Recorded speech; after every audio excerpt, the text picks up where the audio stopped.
Kale omulabi waffe tukwaniriza nnyo ku mpewo za Bukedde TV1 era tukubuuzaako nti osibye otya nno webala akaddako omuwendo k'otuwadde.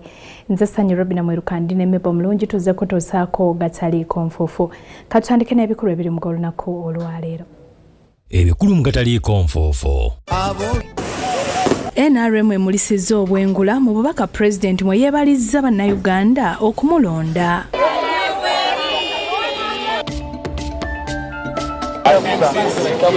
Enteekateeka z'okulayira kwa Pulezidenti ziwedde, Kolola atemagana. Mbakoowoola mwenna. Ab'ebyokwerinda bamalirizza okwegezaamu nga beetegekera okulayira kwa Pulezidenti.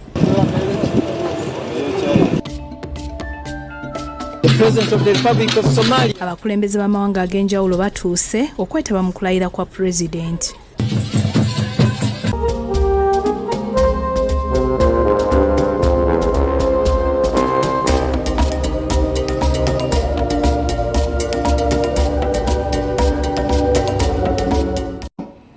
Kale nkwebaza okubanga okkalidde bannakampala n'abali mu bitundu ebiriraanye Kampala basanyuse oluvannyuma lw'okulaba obwengula nga butemagana nga Pulezidenti yeebaza olw'akalulu akaamuweebwa.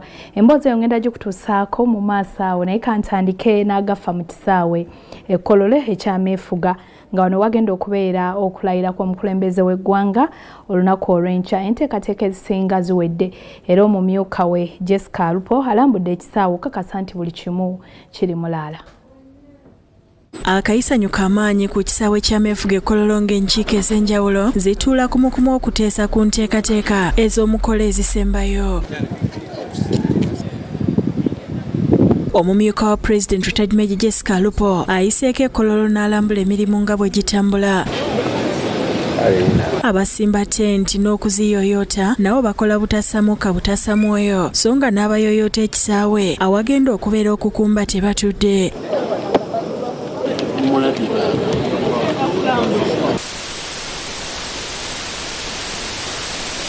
Bendera z'amawanga g'abakulembeze abasuubirwa okwetaba mu kulayira kuno zeewuubira waggulu.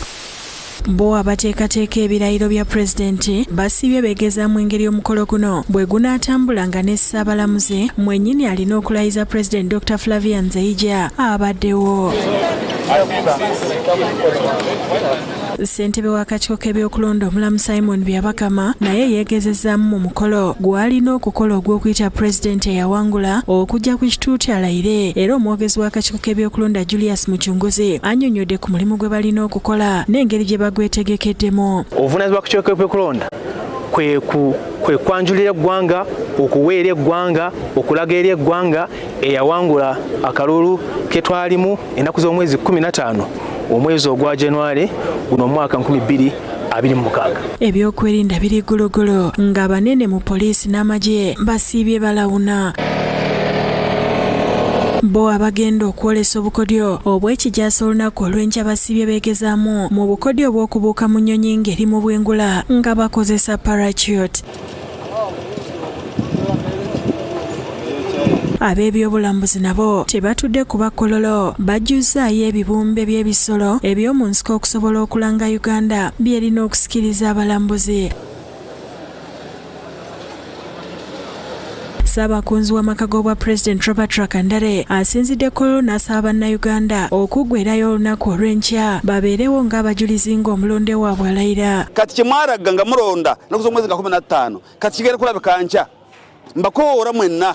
Enteekateeka zaawedde emirembe linga liiso bwe liziba oba tokyalaba. So enkya mujje wano Kololo enteekateeka zonna zaawedde mujje mulabewo ekitiibwa gye Dr. Museveni. Katonda g'obiwaka amafuta n'akulembera ensi n'esigala nga ntebenkivu. Abakulembeze ba NRM okuli omuwanika w'ekibiina Barbara Nekeso Hundo beesunze olunaku lwa nkya era bongedde okukunga abantu okubeerayo mu bungi. Generally, by and large, we are ready to receive all Ugandans that have been invited, those that are joining us out of the general mobilization, and those that will be joining us through the live streaming at home. We are set to have our president inaugurated tomorrow, and the NRM is more than ready to celebrate this win. Fred Kajubi yakusakidde eggulire lino ku Bukedde TV. N'ab'ebyokwerinda nabo bamaliriza okwegezaamu nga beetegekera okulayira kwa President Museveni olunaku olw'enkya. Basabye abantu okugoberera ebiragiro by'ebyokwerinda okwewala okutaataaganyizibwa. Bano basisinkanye bannamawulire mu kisaawe e Kololo. Enteekateeka z'emikolo egy'okulayira kwa Pulezidenti egy'okubeerawo olunaku olw'enkya ku kisaawe e Kololo zonna ziwedde. Bino bikakasiddwa ab'ebyokwerinda nga bali wamu n'abateesiteesi mu lukuŋŋaana lwa bannamawulire olutuuziddwa ku kisaawe e Kololo. Abagenyi abakulu be tusuubira bali nga 50. ba presidents banajja tusuubira wakati w'abantu 10 ne 15. Akulira essengejero lya mawulire erya Media Center, Alan Kasujja agamba nti olunaku lw'enkya lwa kuwummula okusobozesa bannansi okujaguliza awamu ne President Museveni era asabye abantu okukuuma emirembe. Naye tukuumire eddala eddembe kubanga enkya lunaku lukulu nnyo. Kasujja era asabye abantu abatasobole kugenda Kololo okugobera ebinaagenda mu maaso ku Bukedde TV. Uganda tasobola kujja wano e Kololo okubeera naffe. Nojja kusobola okugobera ebigenda mu maaso ku TV ne ku radio yonna gy'oli. Meja Jimmy Omala, omwogezi w'eggye erikuuma Pulezidenti era nga y'omu ku bakuliddemu ebyokwerinda ku mukolo gw'enkya, alambuludde ku binaagobererwa bannamawulire okwewala okutaataaganyizibwa. We shall only check in up to around 8:30. Once we leave that point, all our concentration will be here. There are people who tend to run into the parade and then lie on the ground to take those beautiful pictures. This time around, members that will not be allowed. Abanabeera e Kololo bonna baakugabulwa. Omwogezi wa poliisi mu ggwanga Kituma Rusoke akakasiza nti ebyokwerinda biri gulugulu nga ne weekityo bannansi tebasaanye kutya. Ategeezezza nti waakubeerawo okutaataaganyizibwa ku makubo agava ku kisaawe Entebbe okwanguya eby'entambula eby'abagenyi abayite wabula nti kyakaseera. Tebafuna kweraliikirira nti airport nzigale nedda. Ekigenda okubaawo wabaawo kyetuyita traffic cut-offs oba nti emotoka tufuna akaseera ne tuziyimiriza ng'akadde ako kakoze eki kaze ate tekatera kumala budde bungi. Ayogedde ne ku makubo agaliraanye e Kololo agagenda okuggalwaho okuggyako eri abo abayitiddwa ku mukolo. Eyo ye Wampewo Avenue n'oluguudo oluli waggulu emanju wano emabega waffe olwa that is Upper Kololo Terrace. So mujja kusanga nga tukozeewo some blockades naye kyemulina okumanya nga baba guidinze gate y'abantu babulijjo eri wali eno gate gye tuyita eneyingira okuva ku Protea eyo ye y'abakungu abayina ne invitation card. Asabye bannansi okugoberera amateeka okwewala okutaataaganyizibwa. Zese enguudo bulungi kubanga tulina abagenyi ate nekyamulina okumanya nti tudeployinze traffic police n'abasirikale abalala ab'enjawulo. Tetwagala ate tuwulire nti kahulidde wakamalidde mu kaduuku. RCC wa Kampala Central Shafik Nsubuga agamba nti ebyokwerinda biri gulugulu nga kye balindiridde be bantu okugenda e Kololo mu bungi okujagulizaako President Museveni. Mwenna mujje Kololo ebisigale byonna the storyteller President of Uganda agenda kuba bikola ki abikola. Bannayuganda abatali bamu okuli Nabbi Muyingo Bright, ssentebe w'ababodaboda mu ggwanga Frank Maweje n'abalala bakoowodde abantu okugenda mu bungi e Kololo okuweesa omukolo ekitiibwa. Naye mujje wano okucelebratinga wamu n'okugoberera biki President Museveni byagenda okwogera ebigenda okutwala eggwanga yaffe mu maaso. Okujjanga eggwanga tubeere omuntu omu tubeere nga tujagulizaako President Kaguta Museveni. Ekitutwala kino kyokka kubeerawo kumukubira bizira kubeerawo ku muntu gwe twawa akalulu kaffe. Mu balala mwe mubadde abakunzi b'ekibiina kya NRM okuli Mama Muzeeyi Akiiki nga nabo bakunze abantu okuggwera e Kololo. Nkunga abantu mwena mu Uganda yonna n'ebweru wa Uganda. Wanga tulina abantu bafe abali Congo, abali Rwanda, abali Kenya, mwena tube kintu kimu, entalo tuzireke, zone byonna ebibaddewo kati tubyerabire. Ingire Kololo tusobole okulaba nti no omwagala waffe tumuwa amaanyi tumuwa vibe. Ismail Nsubuga ne Disan Mutyaba be bakusakidde eggulire lino ku Bukedde TV. Ate aba NRM bamulisiza obwengula mu kiro bwe bakubye ebiriroliro nga kuno kubaddeko obubaka obusiima n'okwebaza bannayuganda olw'okulonda President Museveni. Ate era obubaka buno bubadde mu bbanga nga babukubye okusinziira ku Protea Skies Hotel. Zigenzo okwera ssawa 12 ez'akawungeezi ng'enteekateeka ey'okubuusa drone okwebaza bannayuganda olw'okulonda President Museveni mu bungi ziri mu gear era abakugu nga babuusa drone zino okugezaamu okulaba bwe zigenda okwolesa mu bwengula. Abantu n'abakulembeze mu kibiina ky'NRM okuli Ssaabakunzi Rosemary Nansubuga Senninde, ow'ebyamawulire Emmanuel Dombo, Jacqueline Kyatuhire amyuka omuwanika w'ekibiina n'abalala bakuŋŋaanidde ku Skies Hotel e Naguru. Drone zino we bazisimbulidde. So tuyina essuubi nti zigenda kulaga at least kwebyo ebimu kubikoleddwa kubanga bingi twandyagadde okubiraga naye olwokuba nti kigenda kubeera kya ddakiika ntono, dakiika 15 zokka, kitegeeza nti mu bwengula tugenda kulabako ku bimu ku bifaananyi ebyebyo ebikoleddwa. Ku ssaawa 2:30 basoose kuba biriroliro mu bbanga wakati mu bantu ababemberedde ku miryango egiyingira wooteeri ya Skies. Oluvannyuma drone zisituse ne zoolekera obwengula wakati mu nduulu okuva mu babaddewo era nga ziraza obubaka obw'enjawulo obusiima bannansi olw'okuddamu okulonda President Museveni. Mu birala ebiragiddwa mulimu ebituukiddwako okuli ebyenjigiriza, ebyobulamu n'ebirala, okwosaako ekifaananyi kya President Museveni nga yeebaza bannansi. The person you're seeing there was declared winner in the recent general elections. Thank you for trusting us. Thank you for trusting us, and indeed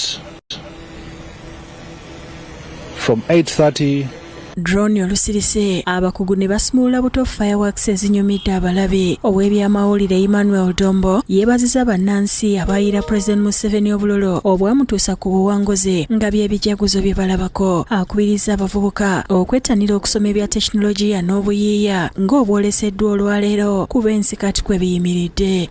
Okulaga ki ekisanja ekijja ekigenda okubeera era njagala kwebaza abalonda kubanga percentage singa tebatuwa nene biro byonna tetwandibirabye. Kyatuhaire naye ategeezezza nti abadde tayinza kusubwa kasiki kano kaagambye nti tekabeerangawo mu byafaayo era nti bakikoze okwebaza bannansi olw'okulonda President Museveni mu bungi. Nkulaakulana egenda mu maaso bisobola kujja wano naffe tubirabeko, tubyagaliremu, tubirabe, tubisanyukiremu. Naye nanyo okulaba mbuno abaana baffe abato abakyasoma balabe mbuno babeera okuba nga babeera innovative. Bannayuganda abalala ebibadde bigenda maaso babirengeredde ku bizimbe waggulu boogedde ku bintu ebyenjawulo bye balabye nga byolesebwa okuli maapu ya Uganda n'ebituukiddwako. Ate abalala basanyuse olw'okulaba ekifaananyi kya President Museveni n'omulama gw'ekisanja kino okwosaako okubaaniriza ekkololo. Betwogedde nabo basanyukidde enteekateeka eno. Ndabyemu byatukoledde Bombardier, eddwaliro. Wanenge mzee agezezaako okuprotectinga gains era twagala okuyozaayoza muzeeyi. Congratulations. Abdu Muwonge ne Disan Mutyaba bakusakidde eggulire lino ku Rabukedde TV. 7 a.m. Gegataliiko nfuufu ky'ekitundu kyaffe ekisoose tugenda kuwummulamu tudde n'ekitundu ekyokubiri naye nga tetunnabakkiriza nkutegeeze nti n'olupapula oluganzi olwa Bukedde lwafulumye dda ku nnusu 10 zokka. Bukedde akuleetedde ebikwata ku kulayira. Trump aweerezza omubaka ow'enjawulo ate amawanga 35 gakiikiriddwa.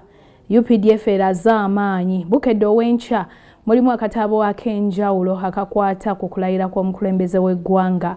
Bukedde era akuleetedde n'embaga makunale.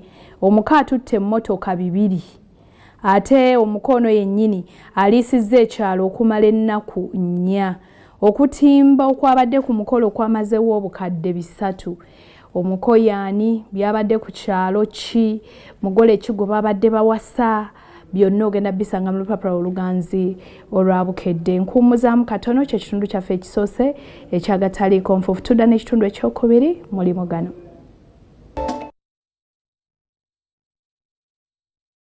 Kyaffe ekyokubiri ekyagataliiko nfuufu. Abakulembeze b'amawanga ag'enjawulo n'abakungu batuuse mu Uganda ku mukolo gw'okulayiza President Yoweri Kaguta Museveni nga guno gwakubeerawo e Kololo olunaku olw'enkya.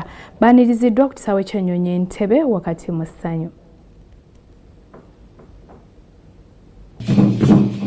Abakulembeze b'amawanga ag'enjawulo bataka mu ggwanga okwetaba mu kulayira kwa President Museveni okunaabaawo olunaku olw'enkya ku kisaawe Kololo. Mu bakulembeze abatuuse olwaleero kuliko President wa Somalia Hassan Sheikh Mohamud. The President of the Republic of Somalia. Mu kutuuka ku kisaawe ky'ennyonyi Entebbe ayaniziddwa Ssaabaminisita Rubina Nabbanja n'abakungu abalala. And he has been received by the Prime Minister of Uganda. President Sheikh Mohamud asanyusiddwa amazina ag'ekinnansi. Coming to be part of the inauguration ceremony. Oluvudde wano agenze butereevu mu State House Entebbe, President Museveni n'amwaniriza mu butongole.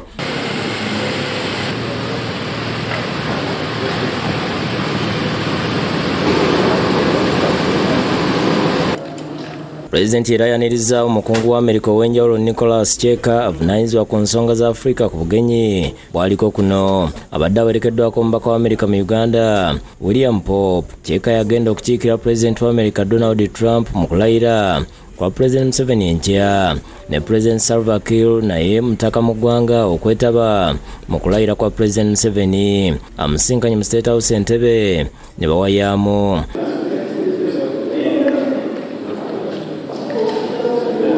Kuzeeko President wa DR Congo Felix Tshisekedi. His Excellency Felix Tshisekedi, the President of the Democratic Republic of Congo. Aniziddwa yaliko Ssaabaminisita Mama Mbabazi wakati mu mazina ag'ekinnansi. And it is in the brotherly gesture. Ng'amaliriza era beesoza akafubo n'embabazi. Agobereddwa President wa Ethiopia Taye Seke Selassie. Aniziddwa Minisita w'Amasannyalaze n'Obugagga obw'Ensibo Ruth Nankabirwa. President Taye asanyusiddwa ebivuga eby'ekinnansi. Oluvannyuma era beesoza akafubo okuwayaamu. Agoberedde omumyuka wa President wa Zimbabwe Retired General Constantino Gouvea Dominic Chiwenga. Ayaniziddwa Minisita wa Ssemateeka n'Essiga Norbert Mao wakati mu mazina ag'ekinnansi. Robert Onyango, kindly enjoy for the moment. Bano era beevumbye mu kafubo ak'enjawulo n'abakungu abavudde Zimbabwe. Ne President wa Sahrawi Arab Democratic Republic Bahrain Gali naye atuuse ku kisaawe ky'ennyonyi Entebbe. Ne President wa Togo Faure Gnassingbé atuuse nga buwungedde nga ayaniziddwa Minisita omubeezi w'amagana Bright Lwamirama. Mu ngeri emu ekibiina ky'NRM kyaniriza abakungu okuva amawanga ag'enjawulo abagenda okwetaba ku mukolo gw'okulayiza kwa pulezidenti. Bano batandise na kibinja okuva mu ggwanga lya South Sudan nga kikulembeddwamu ssaabawandiisi w'ekibiina ekiri mu buyinza mu ggwanga eryo ekya Sudan People's Liberation Movement Dr. Akol Paul Koditi ng'ayaniziddwa ssaabawandiisi w'ekibiina ky'NRM Richard Todong. Ebibiina byombi bitandise na kuteeka mukono ku ndagaano erambika enkolagana y'ebibiina byombi. Todong atendereza enkolagana ennungi ezengeyolesebwa wakati wa Sudan ne Uganda okuyita mu kusuubulaganako ebyamaguzi okuwa bannansi ba Uganda emirimu mu ggwanga lino n'ebirala. Over the years, our trade volume with the South Sudan increased. I think it is the highest in the region. We export to South Sudan more than we export to any other country in the region. And we thank you so much for giving us a market for our products. Our trade volume, I'm sure, is now getting to almost $5 million per annum. Wano Todong wasinze n'ategeeza ng'eggwanga lya Uganda ne gavumenti ya NRM bwe balina ekyamaanyi ekyokuliyigirako. We are now consolidating our relationship for party to party to make sure that the two parties communicate to each other, the two parties interact with one another, and the two parties really shares a lot of, we share a lot of ideas and commitment with one another. Ye Dr. Akol Kodit wasinzidde n'ayozaayoza President Museveni okubanga yazzeemu okulondebwa ekisanja eky'omusanvu. I want to congratulate you also for the overwhelming victory in electing Comrade Yoweri Kaguta Museveni. Ng'oggyeko obutabanguko obweyoleka mu ggwanga lya South Sudan, ebiseera ebimu Koditi agamba ensi yaabwe ya mirembe. Oluvannyuma akulira ebyamateeka mu kibiina ky'NRM Enoch Balata asomye ebiri mu ndagaano ebibiina byombi ze biikiriziganyizaako. The objectives of this memorandum are to develop a framework for continuous human capital development for sustainable transformation of each party into a viable, strong, accountable democratic movement, to develop a framework for the building of the political parties' capacities to provide leadership for structural and systemic transformation of their respective societies. Robina Nantale yakusakidde gwino Club KD TV.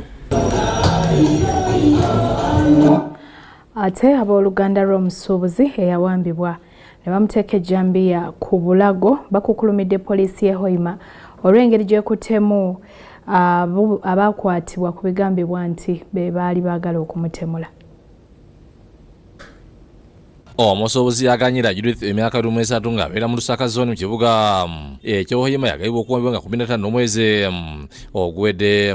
Ategeeza nti yali yeebase omusajja n'ayingira mu nnyumba n'ejjambiya yamusaba obukadde 15 obw'okutemula omwana we ow'emyezi 6 bw'atyo yamufulumya ennyumba yogayogwa mu kibira onyama atandika okupiira abantu b'amasimu banoonya obukadde obukyuka n'amulagi ne bazikendeeze okutuuka ku bukadde 10. Ali ku buliri okuzuukuka n'endaba omusajja ng'akutte ejjambiya n'akambe naye nga yeeriise feesi kati n'aŋŋamba bwe nkuba enduulu ajja kutta omwana wange kubanga ku buliri I was sleeping with my baby.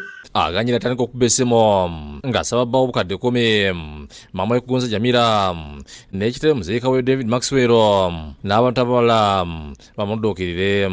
Nga nkubira mami eno batakwata nga nkubira musajja nemuteeka ku pressure n'aŋŋamba badde n'akava ku mulimu nenyekanenye booda ngende mu tawuni. Ategeeza nti abooluganda bwe bali tebannasindika ssente omutemo yatandika okumusalako enviiri ku mutwe wakati mu maziga agambye nti yamwambulengo nga bamusaba akabuzi kyokka n'amutegeeza nti bali bakamulongoosa omwana era bw'anaakikola agenda kufa. N'aŋŋamba kati gwansalirawo lwaki oleeta akamanyiiro nemugamba si bwotyo bwe kiri nemugamba once you rape me nja kufa so it's better you just kill me at once. N'aŋŋamba okay mpozi olina kawere. Aganyira ategeeza nti omuntu bwe yalaba kabanga lya poliisi ng'eyitawo kwekukwata engoye ziyamwambudde n'amusiba amaaso n'emimwa n'akandooya. Bwe yandeka bwereere olwedde zaali ziweze nga ssaawa 10 emmotoka za poliisi ne ziyitawo n'aziraba bwe yaziraba n'anyongeza eri munda n'ansibira ku muti. Obudde bwali busaasaana ng'omuntu bwe yeewunguddemu kwekulira bodaboda era n'ayita owa bodaboda era atwala abaana ku ssomero amusumule n'agaana. Nengamba nsabako ku buyambi wa boda ye najja yanzijjako just kino n'angamba nze badde ntwala abaana saagala poliisi ekole ki ensange wano. Awo yawulirira omukyalo omulala era ayitawo n'amusumula ne bagenda ku poliisi e Hoima. Yali aleseeko kano akantu ke basumuza padlo akawaya kati embwa neewunyirizaako akawaya netandika otambula wona we yayise ne tugigoberera naye bwe twagigoberera of course neekomaawo nga mu tawuni then ne bantwala ku poliisi. Mukwano gwaganyira yamutegeeza ng'essimu yalidiziddwako era nga bikozesa okusaba ssente yaddukira mu kampuni y'amasimu ne bagisiba nga kitegerekese nti omutemu yajjako ssente akadde kamu n'ekitundu ba waganyira ze yali yasindika. Then ne bamukwata bamusanga ng'afumba ne bamukwata ne bbaawe ne babakwata kati okubabuuza ne bagamba ffe tusobola okubafunira omuntu ayateekako ssente. Kyokka yewunyizza okugoberera omusango gwe nga statement bazikyusiza. State Anthony yatugamba mu fayiro mumisingamu ebintu n'atugamba kati it's not attempted rape, it's not attempted murder cause tebiraga tebiriimu naye nze mukunzijjako statement buli kimu nakyogera kati ye a State Anthony alaba mbu just gwa robbery omuntu just okumubba kyonka ekitatugendere kurungi kusanga ngu ezimwe tuwamu tuturakinga ne box yetu atwalire esimu ye receivingire sente nibagamba mu statement teri. Ssente wa zoni ya Lusaka Middleman Swale ategeeza nti kirungi abenyigira mu kuwambaganyira baakwatiddwa n'asaba gavumenti ebavunaane. Nsabira gavumenti erabe ekyokubakolera n'abeetaba mu kikolwa kino nga bali tukyabalina nabo balabireko Omwogezi wa polisi Mutuli Albert Region alani yakiza kuvizaganyira okugenda ku kitebe kya polisi Hoima y'okubiri Ndulu bw'abatayambiddwa bongere balabe ku fayiro ekyaliwo oba ba investigate oba walimu ebintu ebitatambula obulungi ng'omujja yagamba ngo fayiro ku statement gye yakola siyeri ku fayiro.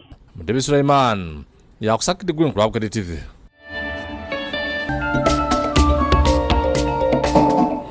Weewaawo tukyagenda mu maaso n'agataliiko nfuufu ekitundu kino katukitandike n'omulodi wa Kampala Ssalongo Erias Lukwago olunaku olwaleero asiibudde bannakampala oluvannyuma lw'okuwangulwa mu kalulu akaggwa wabula ono yeekokkodde engeri emirimu gye gibadde gigwotaanamu mu kitongole. Kanso ya KCCA ng'ekubirizibwa Speaker Zahara Liyulika ekubyeko bugule mu lutuula olubadde mu kibangirizi kya City Hall n'eyisa ekiteeso ekisiima emirimu gya Lord Mayor agenda okuwumula Ssalongo Erias Lukwago. Mu kwogera kwe Lukwago akonye ku bimusomoozeza 13 byasanze ng'akola emirimu gye. You try to guide it this way, it takes this direction. You try to, oh my God. Ategeeza nti wadde awummudde tagenda kwerabira ebyaliwo nga 25 Novemba 2013 bakansala lwe baasalawo okumuggyamu obwesige. That deed of infamy will live to haunt me all through my life. Ensonga y'omwala gwa Nakivubo Lukwago tagibuusiza maaso n'ategeeza nti abaagutwala tebalina kyapa kyagwo. Ab'Ekigu yali ayagala ebyapa ku 56 acres nga ayagala kusooka afuneko eka 6 nvudde wano nga nwana olutawo agamba nti mumativu olw'okuba avudde mu ntebe y'obwa Lord Mayor nga talina kintu na kimu kyapye. Ekyo nja kukyenyumyako abanjagala n'abatanjagala bonna bakkiriza nti bwe kiba kituuse ku ofalinga bukulembeze obuli ku mulamwa obulemerako obw'amazima obw'obwenkanya obuli ku nsonga z'omuntu wa bulijjo obwebwerufu Lukwago abadde number 1 mu ekyo. Mu byawaddeyo mwe muli ennyumba mwabadde abeera era ng'ebadde epangisibwa obukadde 2 buli mwezi ekyambalo ekimyufu eky'obwa Lord Mayor kyeyini emmotoka ezaamuweebwa okumutambuza n'ebirala. Njikwasa executive director nga bwe naweebwa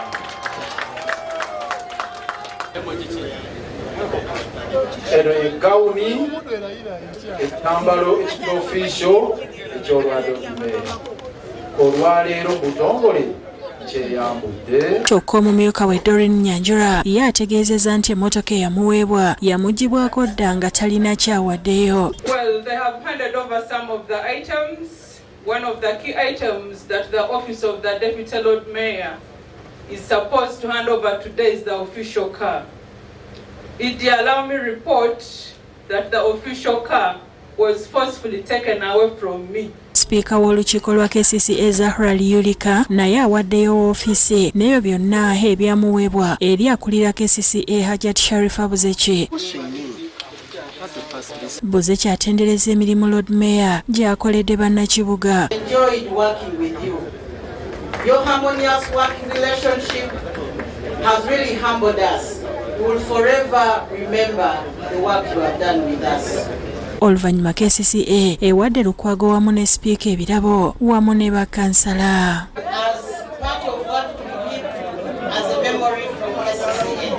Shamshad Nalujja yakusakidde eggulire lino ku Lwabukede TV.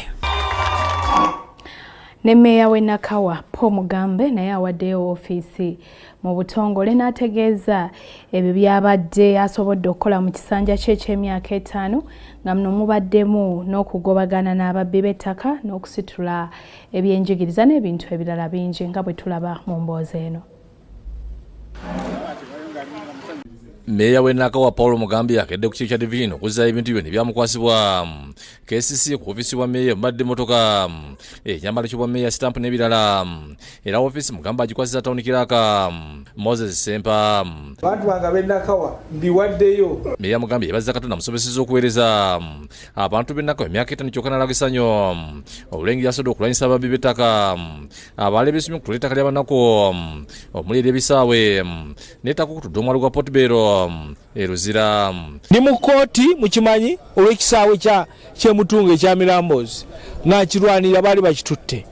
Mukimanyi ettaka lya Portbello ku mwalo baali balitwala. Ategeeza nti asobodde okulwanyisa enguzi Nakawa okulwanira abanyigirizibwa okukola ku masomero n'amalwaliro n'ebirala. Buli omuntu muwa ekitiibwa tetusosodde mu bantu. Teri gwe tugambe nti sooka otuwe emitwalo 2 oba omutwalo gumu oba emitwalo 10 tulyoke tukoleko bonna tubakozeko mu bulungi. Oneyamye okuwabula meeyo omupya Ali Bukeni amanyiddwa nga Nubianile mu kiseera kyonna wanabeera mwetaagidde. Ndi ready okubawa support. Omulaba nti mwetaagira mupite njakola ki njakubawa. Meeya mugamba aweddwa certificate okuva mu kesi ye emukakasa okusimya emirimu gye. Ne Speaker we Nakawa Godfrey Luyomi asimiddwa ng'ayogedde ku misibisi z'okuweereza. Twajja wano nga n'oba oyagala kugula kalaamu n'oba oyagala kalaamu olina kugisaba ku State Hall ku authority. Naye tugezezaako nnyo okulwana awamu ng'abakulembeze ab'e Nakawa okulaba ng'obuyinza bukomawo mu magombolola. Neetandikira Kasempa yeebaziza Meeya mugambe n'ettiimu y'olw'omulimu mwe bakoze Nakawa. Mukozi ne kanso Nakawa omwagisanga kugyongeddeko. Bw'ati nabadde Meeya w'Ekingira Town Council Mathias Walukaga waddeyo obuyinza n'akukuluma olw'akakiiko k'ebikundu okumulemesa okuyingira Paalamenti. Walukaga ategeeze na buli kati akyewuunya ensonga akakiiko k'ebikulonda kwe kaasinzira okumuwandukulula mu lukaano olw'okuvuga ku bambi ba Paalamenti nti kuba obuyigiriza yali abulina bulungi. Omuti oguliko ebiba gwe bakuba eki kirisobaga abaali bagezi nnyo era nanga obawa credit nti Walukaga babakumale balagera mu Paalamenti nali nina okulabisa ezo diiru ze bakolera eyo. Ono asibye bonna obulindi bakansi ensamu 2 babadde akola nabo oluva akwasisa Tawunikira Khalid Nakyaze sitampu n'ebikozesebwa ebirala. Nakyaze asiimye Walukaga olw'obuweereza obulungi bw'aleeterakoze mu Kingira Town Council mbadde n'enkolagana ennungi yabadde nayo n'abuludde olw'ekikugo. Kikyali ekikulu okwebuuzaako birimu byonna byatuusizzaako mu myaka gy'etaano gy'amaze Kingira Town Council. Twala omukisa guno lwaba kulonda abali wano okwebaza n'okusiima ebintu ebingi byetukozeemu. Abadde Speaker wa Kingira Town Council Joseph Nsubuga ategeezezza n'ekizimbe omuntule Nkikusa Council bali batandika okubuliza ekyali ku musiji wabula ebibaviiriddeko nga kiwedde okuzimbibwa. Twebaza Katonda eyatuwa Walukaga Meeya n'ebyakoledde Kyengera. James Magala ne Nuliat Namage bakusakidde eggulu eno Lwabukede TV.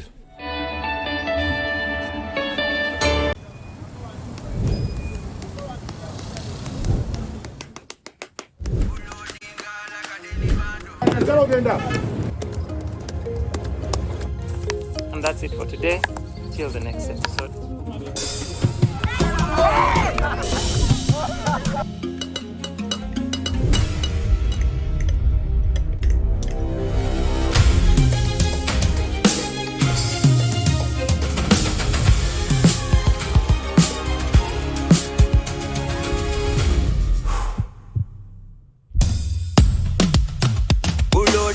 Like a daily bando, like a daily bando, like a daily bando. Omuliro nguwulira muli mumutima kukankana like drums. Kalakata, kalakata, enendungu yakusabula. Mikono free of fire, free of fire, free of fire.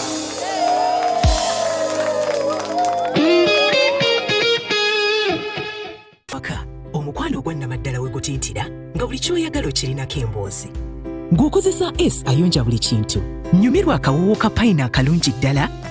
Akawoowo ka S ate obuwuka kalimu ekirungo kya apple. Akawoowo ka S alimu ekirungo kya citrus. Ate akawoowo ka Ocean Fresh. Bw'otandika okukozesa S, oba osemberedde obutaddamu kukyusaamu ku by'okozesa okulongoosa buli wamu. S akawoowo akagwanidde mu makaago n'obuyonjo obutenkanika. S musange mu supermarket zonna okwetooloola eggwanga lyonna.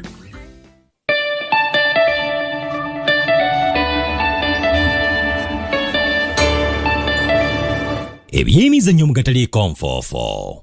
Predator Energy Drink kuletedde promotion ya Bera Gumite ne Predator. Wandiba namukisane wangu ebimu ku birabo enkumulitu. Bera Gumite ne Predator.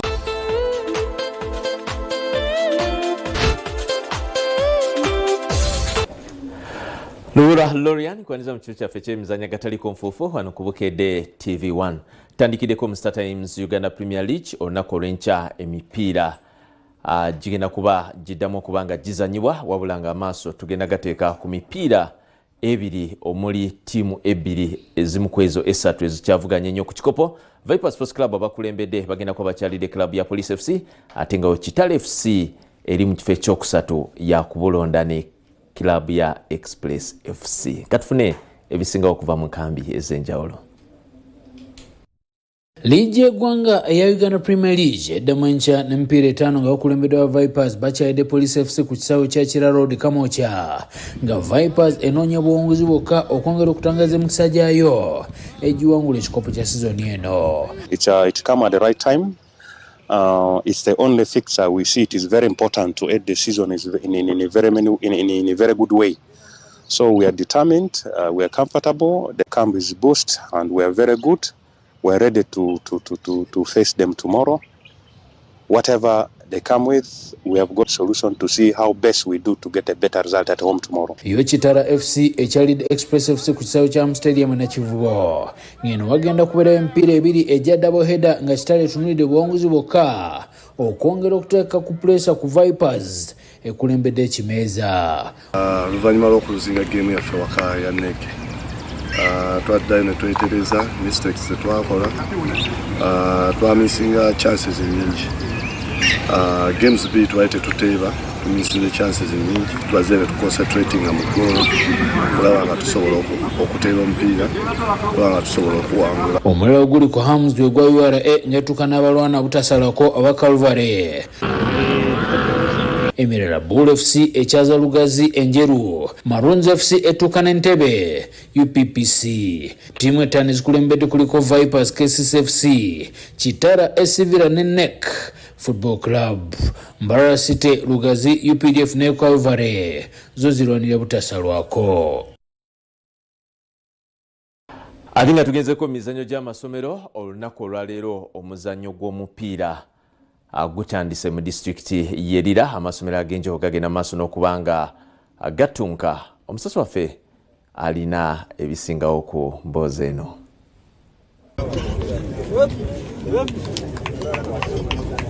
Bananta megawomako oguwedde ab'omupiira ogw'ebigere ababuddo batandise n'amaanyi empiira gy'ebinja mu kaweefube waabwe okweddiza ekikopo ky'omwaka guno. Kino kiddiridde okumega Teso College ku golo 2 ku bwereere mu mupiira gwabwe oguguddewo empaka. Omupiira ogw'olunaku guwadde wakati wa St Mary Kitende ng'ebadde ettuuka ne Bukedia Comprehensive nga guno gugenza okugwa nga gugweredde maliri agagole mukwemu. Bukedia yasoose okulengera akatimba mu kitundu ekisooka wabula mu kitundu ekyokubiri St Mary's nefuna gole y'ekyenkanyi ne gugwa gole mukwemu. Kyaddondo nayo etandise bulungi ng'ekubye ekigumba golo 2 kwemu ate baba Mmenga SS bakubiddwa Ibanda SS golo 2 ku bwereere. Abategesa abalira Town College tebatambulidde bulungi nga Nomasa SS ye Masaka ebalumbye omwabwe ne bakuba golo 3 kwemu mu maaso g'abawagizi baabwe abaze mu bungi. Abalala batandise n'obuwanguzi ye Amos College ekubye Trinity College Nyakubwereere, Menta SS ekubye Nkoma SS Nyakubwereere, Lubiri SS ekubye Seroma 3 ku bwereere. I think the boys, I don't know why today they have not taken the chances. You know, normally opening games of the tournament always like that. You know, we also there's some try to undermine this team because when they were warming up, we saw them yesterday when they were coming. So they just thought something which is already done. No, they scored fast after losing so many chances. But I think we will grow every game that comes when we win. Timu nkaga munya zezivuganya mu mpaka z'omwaka guno ng'abaana abanatuuka ku luzanyo lwa semifinal bakukikira Uganda muzanyo gy'amasomero ga senior ejja Fiasa Games. Nze Julius Kafuluma ku Lwabukedde TV waneerira. Ate nga tugenzeko mu mizanyo gy'amasomero ga primary tujja kutulya omuzanyo gw'emisinde ogwadegenda maaso n'okubanga guyindira mu district y'Etololo gigenza okumekerezebwanga district ya Malacha beba champion b'omwaka 2026. Emisinde gy'amasomero ga primary gikomekerezeddwa olwaleero mu disitulikiti y'Etoro nga disitulikiti y'e Maracha yegiwangudde. Bano okutuuka ku buwanguzi baakuŋŋaanyiza obubonero emitwalo 10,2555 nga baddiriddwa Omoro n'obubonero emitwalo 10,1222 ate Nabiratuk n'ekwata ekifo kya kusatu n'obubonero emitwalo 10,100 mu busatu. Abayizi abasoba mu 4,000 okuva mu masomero 173 be beetabye mu misinde gy'omwaka guno.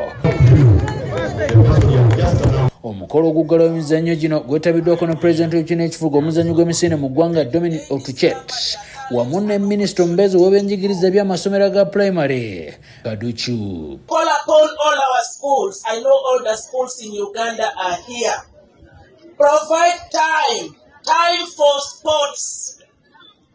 I call upon our schools. Create an environment where talents can grow. Emizannyo gino gyatandikibwawo n'ekigendererwa ekyokuzuula wamu n'okutumbula ebitone mu bamusaayi muto. Ate njagala nkutwaleko empigi waliwo ekibiina ky'abaana nga bano bakyaliddwako abaliko basita ba ttiimu y'eggwanga ey'omupiira ya Uganda Cranes nga babadde bakulembeddwamu Tony Maweje wamu ne Hassan Waswa. Abaliko basita ba Uganda Cranes Tony Maweje ne Hassan Waswa nga bakulembeddwamu ekitongole ky'obwannakyewa ekya Children's Foundation nga bayita mu by'emizannyo babuuliridde abazadde obutasulira obuvunaanyizibwa bwabwe eri abaana baabwe. Bano nga bayita mu by'emizannyo naddala omupiira bali mu kubunyisa enjiri eri abazadde okubeera abasaale nga bakuza abaana baabwe wamu n'okubayambako okutumbula ebitone byabwe. Omukolo gwabadde ku kisaawe kya poliisi y'Empigi era nga bano beegattiddwako abazannyi abalala bazannye ne ttiimu y'Empigi eya Mpigi United ng'omupiira ogw'omukwano nga Mpigi United yaggwangudde ggoolo 2-1. Obuvunaanyizibwa bwe balina obw'okulaba nti omwana akulira mu family n'abeera ne family gy'abeeramu ne muwa support. Ffe tukirabe nti nno kikulu nnyo ng'abasambi b'omupiira ate naddala ffe abasambi b'omupiira ntukako mu nsi ez'ebweru nti weetaaga okubeera ne family emabega we kuwa support. Omupiira gulimu challenges nyingi. Lwaki tukozesezza omupiira kubanga omupiira muzannyo nti abantu abangi bwe banyumirwa ate guleeta abantu bangi ab'enjawulo, so kiyambako okulaba nti abantu bwe bakuŋŋaana tusobola okuyisaawo message eyo abantu ne bagitegeera ate kubanga abamu bano abazannyi ba role models b'abantu mu bitundu eby'enjawulo. Agezide musike emizannyo ekyo ky'olunaku olwaleero beera tujja kuba tubifuna mu pulogulaamu zaffe ez'enjawulo olunaku olw'enkya. Nja kukwagaliza ekiro ekirungi akumata 10 mpeera musole bulungi mweraba. Ebyemizannyo mu katale Comfort. Predator Energy Drink kuleetedde promotion ya Beera Gumite ne Predator. Wandiba namukisa ne wangulira ebimu ku birabo enkumuliitu. Beera Gumite ne Predator.